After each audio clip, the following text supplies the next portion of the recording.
যত দ্রুত দেশকে নির্বাচনী মহাসড়কে আনা যাবে দেশের জন্য ততই মঙ্গল হবে বলে মন্তব্য করেছেন বিএনপি মহাসচিব মির্জা ফখরুল ইসলাম আলমগীর। হাসপাতালে চিকিৎসাধীন বিএনপি চেয়ারপারসনের 2 উপদেষ্টাকে দেখতে গিয়ে সাংবাদিকদের তিনি বলেন, দেশকে সবাই মিলে বাঁচাতে হবে, এজন্য অনতিবিলম্বে নির্বাচন প্রয়োজন। এই সময় মির্জা ফখরুল বলেন, জুলাই গণহত্যার সাথে শেখ হাসিনা সহ যারা জড়িত সবার বিচার হতে হবে। কামরুজ্জামান রাজীবের রিপোর্ট। রাজধানীর আগারগাঁওয়ে নিউরো সায়েন্স হাসপাতালে চিকিৎসাধীন বিএনপি চেয়ারপারসনের 2 উপদেষ্টা প্রবীণ চিকিৎসক অধ্যাপক আব্দুল কুদ্দুস ও অধ্যাপক সিরাজ উদ্দিনকে দেখতে যান বিএনপি মহাসচিব। তাদের শারীরিক অবস্থার খোঁজ খবর নেন তিনি।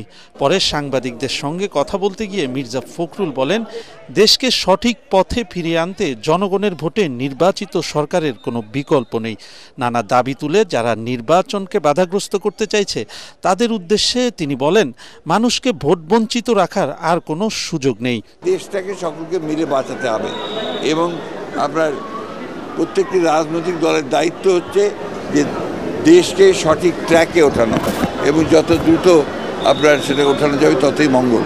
সুতরাং যারা মনে করেন যে নির্বাচন প্রয়োজন নেই, আমার মনে হয় তারা আবার চিন্তা করবেন। নির্বাচন প্রয়োজন জনগণের জন্য। সংস্কার এবং নির্বাচন এর মধ্যে কোনো কন্ট্রাডিকশন নেই, দুটো একসাথেই চলবে।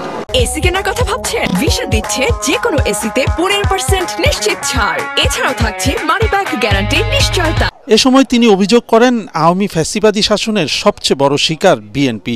জুলাই গণহত্যার জন্য এককভাবে শেখ হাসিনা দায়ী দাবি করে জড়িত প্রত্যেক ব্যক্তি ও দল হিসেবে আওয়ামী লীগের বিচার চান মির্জা ফখরুল।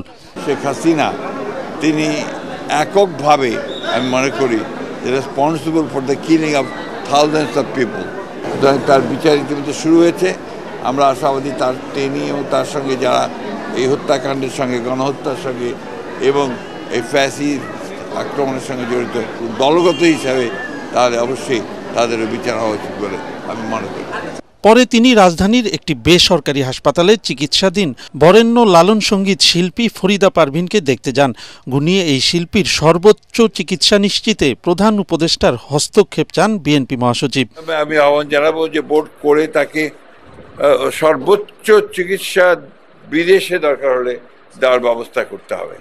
কামরুজ্জামান রাজীব, এটিএন বাংলা, ঢাকা।